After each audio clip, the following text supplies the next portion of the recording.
Hey everybody, time for another review, and this time I'm going to be talking about Fantastic Beasts: The Crimes of Grindelwald. Now, this movie, of course, was released back in America a couple of weeks ago. I live in Japan. It actually came out Friday, a few days ago here. I actually tried to go and see it during the opening weekend, but any movie that's going to be highly appealing to kids is often not one you want to try and see on opening weekend in Japan unless you really like crowds. I got there and it was like, oh man, it's jammed.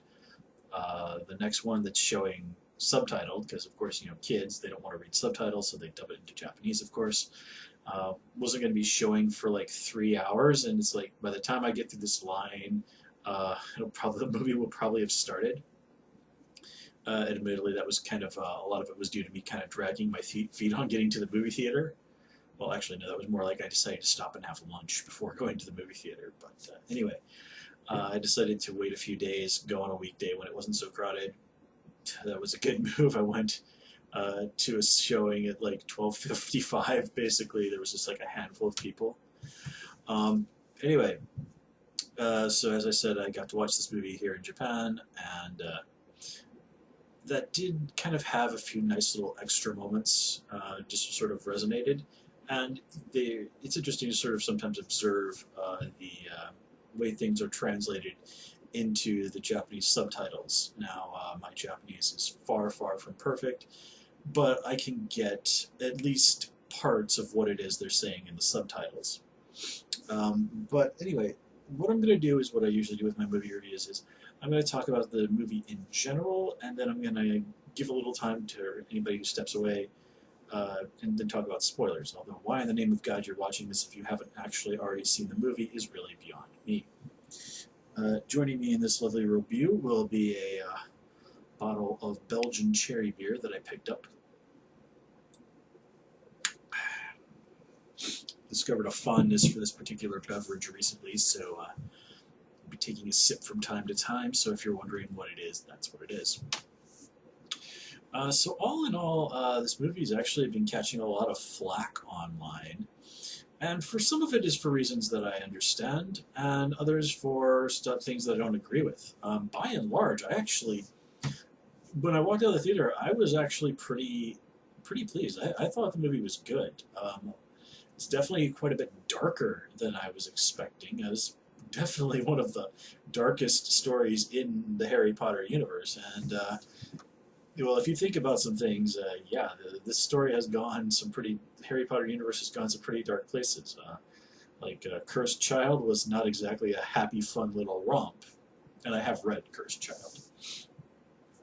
Anyway, getting right into it, my biggest criticism of the movie is really that it's just extremely convoluted. I mean, there was a part when it was getting towards the end, and we're just like, oh wait, this is what's happening. No, wait, no, this is what's happening. No, no, no, no, that's not actually like oh my God, is this movie actually going to make any sense once all of it's said and done? And maybe, I mean, a lot of this movie is set up, no doubt about it. I mean, this is very much, I kind of, given the way things go in this movie, it's very much a Empire Strikes Back kind of vibe. Because by the time all of it's said and done, Grindelwald has basically succeeded in pretty much everything he set out to do. You know, the good guys have managed to pull out one win, getting their hand, one win. They pull out one win. Oh, well, I guess that's kind of a spoiler, isn't it? Okay, well, oh well. But yeah. And, yeah, I mean, there's just so much twist and turn. It just seems convoluted for the sake of being convoluted. And that's one thing that really kind of did turn me off. Other things, like, we don't really have any real complaints about the performances. Good stuff from Johnny Depp, who really doesn't disappoint. Some of the characters do make choices in the movie, which I agree with some people. It seemed a little questionable. One other thing I saw a lot of people complaining about was that it definitely clashes with some established continuity and seems to retcon other things.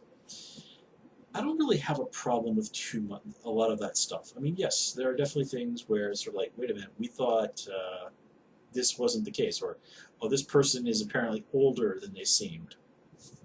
Okay, now I'm a big comic book guy, so I'm used to the idea of continuity being rather flexible. Which, if you're a reader of stuff like Marvel and DC, especially DC, dear God, it's just sort of a skill you just sort of eventually develop, and eventually most people will take this sort of stuff in stride.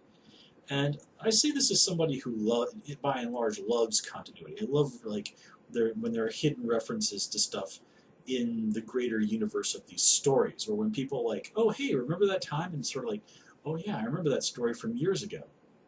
Or they'll like find a character that hasn't been used for a while, dust them off, and bring them back, and it's sort of like, oh, okay, that's kind of cool.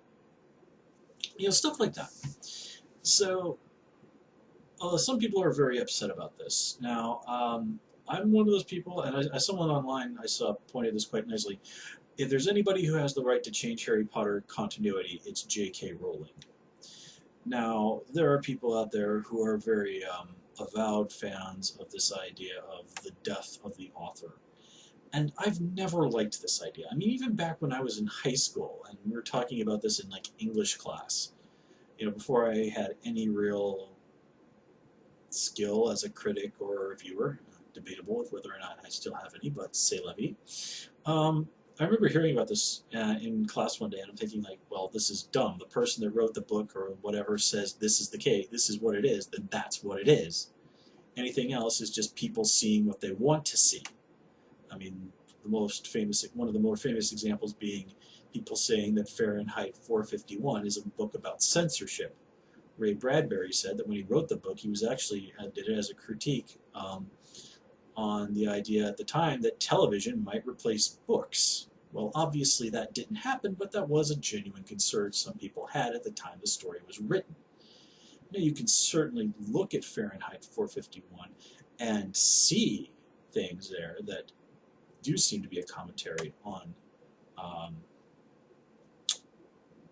censorship. But being able to interpret something as a commentary on something else is not the same as saying that it is a commentary on something else. I mean, you can take anything and look at it in such a way as it seems to be a criticism or a commentary or whatever of anything else.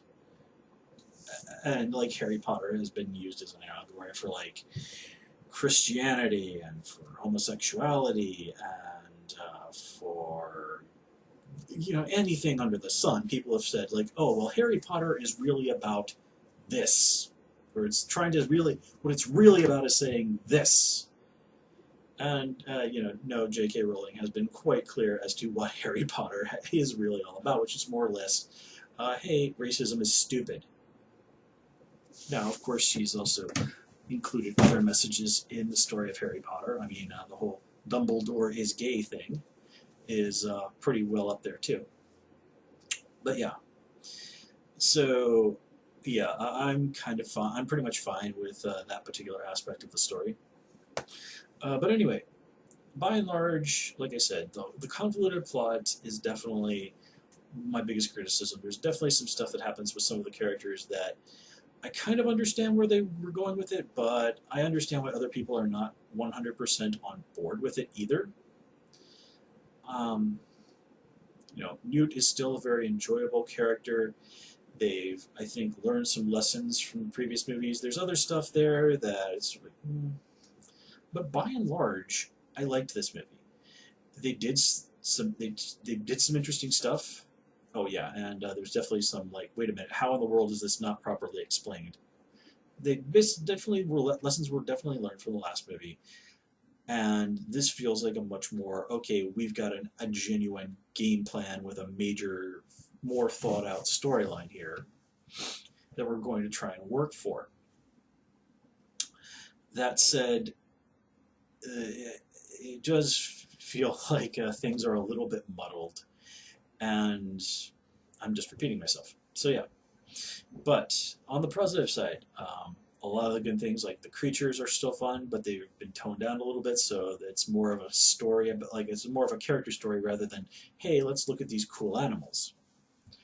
Um, the character growth seems a lot stronger in these stories, and they definitely play around a lot with what's going on in the world, and it does raise some interesting ideas.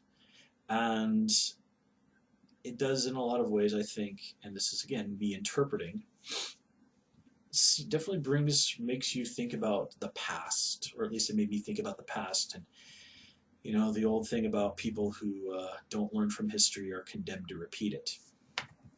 So yeah, I mean, there are genuinely good reasons to level criticism at this movie, as is basically the case with any movie.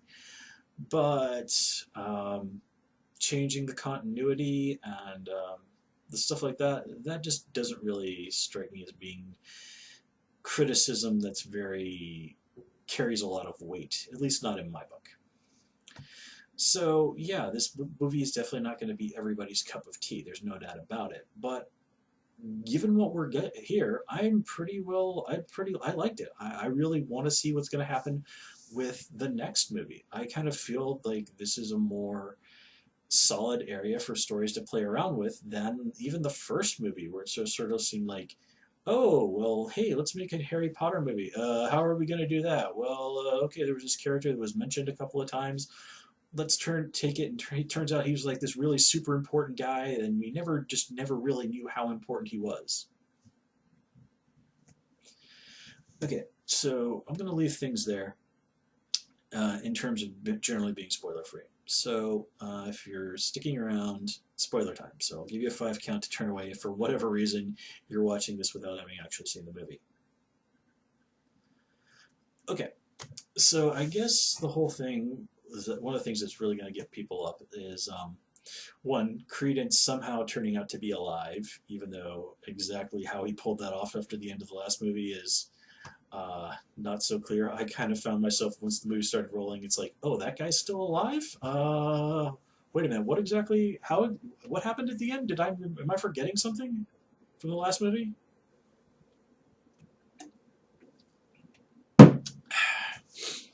And as somebody pointed out, what exactly was his job at that circus anyway? The house elf seemed to be doing pretty much everything there.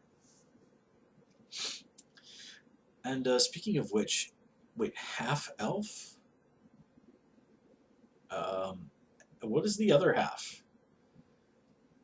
I know Professor Flitwick was half goblin. Like, how in the world does that even work?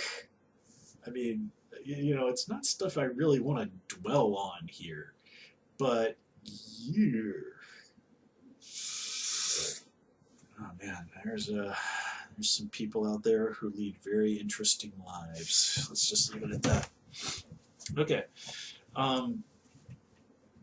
So getting right into things. One controversy that people did say is that it was never expressly said in the movie that Dumbledore was gay, even though J.K. Rowling, word of God, said that he was. But I mean, they never expressly say it. But if you watch the movie and you know that that's what's been said about Dumbledore, and basically that he was in love with Grindelwald as a young man, it's really obvious.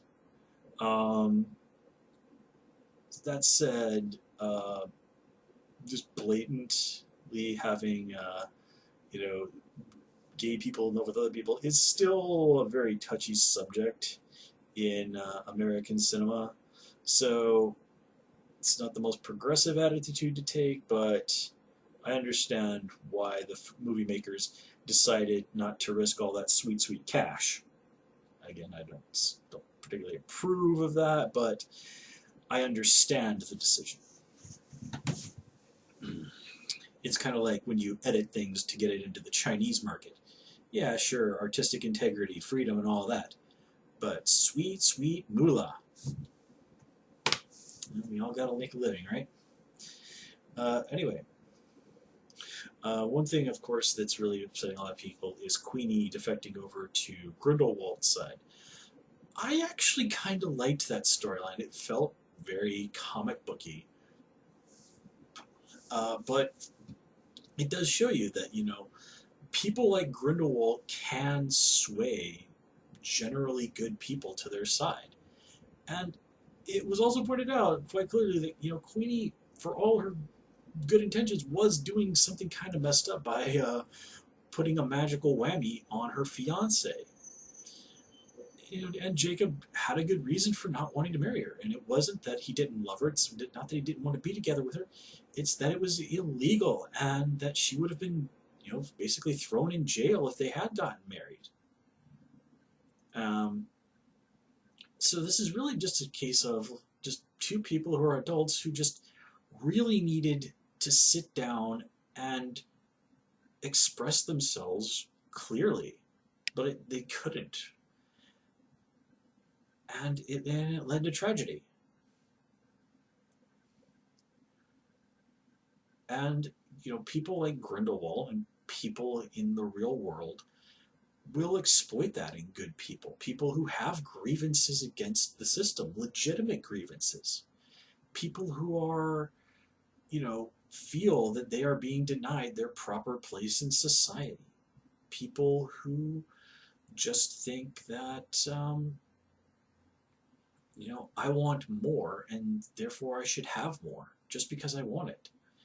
People who just are screwed up misanthropes. The people who just want to watch the world burn.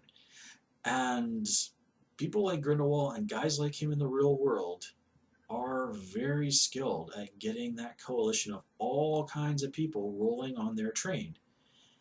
And that can lead to really bad places. But that said, Grindelwald is not above, he does make the point, like, hey, look, this is what's going to happen.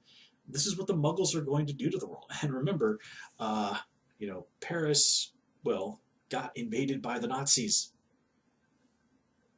And you got to imagine, one way or another, that's not going to be so great for the Wizards of Paris. He shows them the Second World War, the tanks, and then the atomic bomb going off. And I live in Japan, and Nagasaki is like a 2-3 hour drive away. So, in fact, I'm even going to Hiroshima on vacation next month. So, seeing that happen, that's a little extra bit of yikes.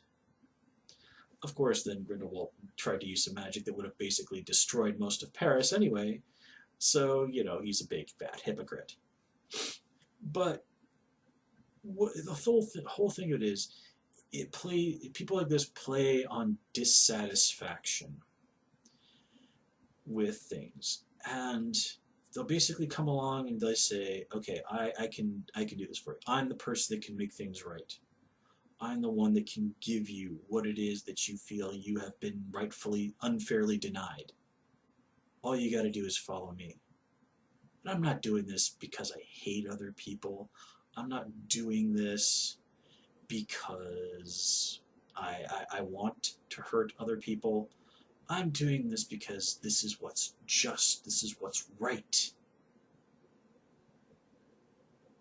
Tell me, look around the world today. Tell me, all over the world, there aren't people selling this exact same line. And look at where it's leading us. It's sure as hell not anywhere I want to go.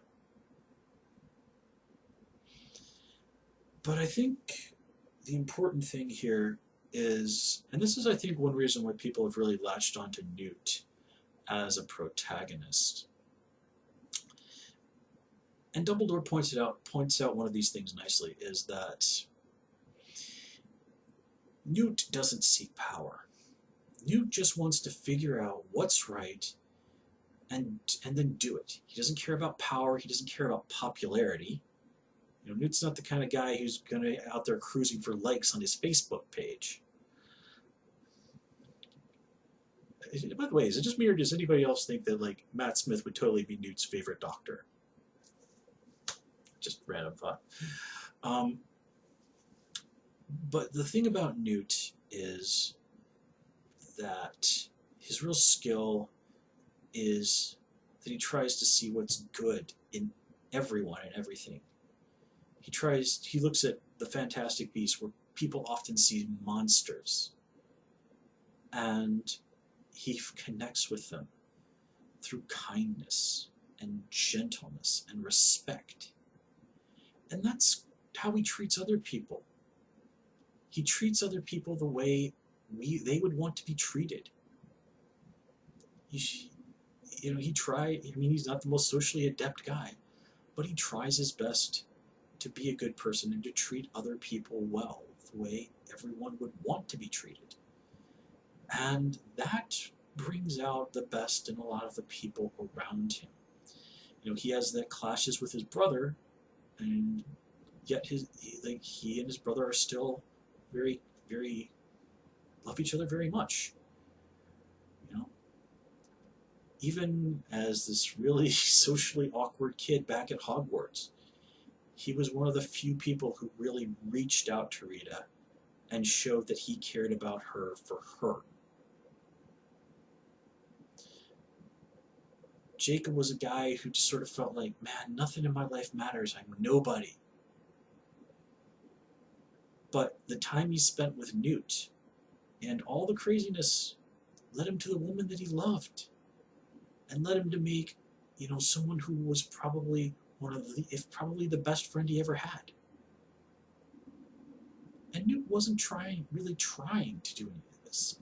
He was just being himself. And in these times, when demagogues like Grindelwald are rising in real life all across the world, it's hard to keep the faith in the idea that kindness and respect and gentleness have an unfathomable, undescribable power. That these are things that can change the world too. And in fact, they're really the only things that have ever truly changed the world for the better. And if you take a look at the world 100 years ago, the First World War was wrapping up. Europe was ruins. Mighty nations and empires had collapsed or were collapsing. We were heading into, around the world, both times of incredible prosperity and times of incredible desperation.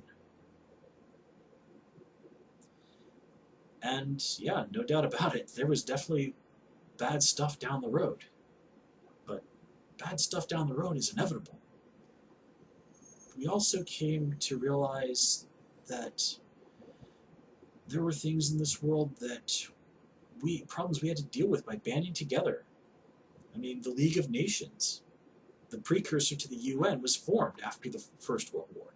It ultimately didn't work out, but it was a good start.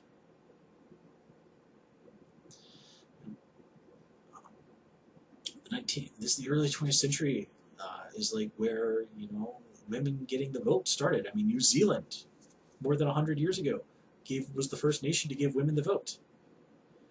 People, did start to slowly take some steps towards building a better and more equal society.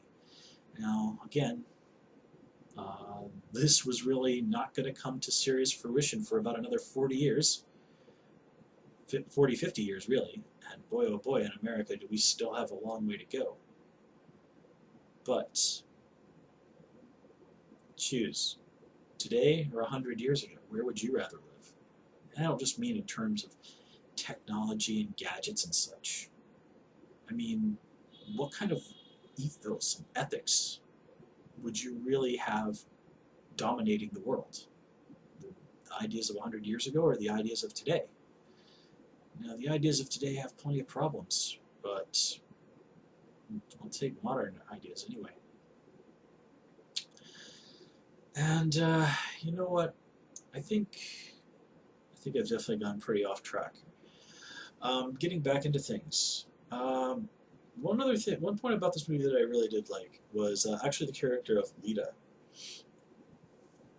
She's a nice example of how, also that we saw in cursed child, a heroic character who is a member of Slytherin. One of my major complaints about the books, original books, was at the end of the day, everybody who was in Slytherin was at best highly morally conflicted. There was nobody really 100% in Slytherin who said, like, yeah, screw Voldemort. His ideas are bull. And that always bothered me. Yeah, it was definitely very Gryffindor, pro Gryffindor, and all of that. Now, personally, I'm kind of a Ravenclaw guy, but that's just kind of how it is. But now that we're further on down the road, and doubtlessly J.K. Rowling has spent more than a little bit of time reflecting on, like, well, if I had it to do all over again. Now here, I think we're sort of getting to see some little nods to that. Keep in mind, Newt was in Hufflepuff, so here you're sort of letting the other side of the coin shine. And yeah, I think I've been at this for a better part of half an hour, so I'm just going to call it here, guys. All in all, I like the movie. It's definitely not a perfect movie, but I enjoyed it. So until next time, take care and have a good one.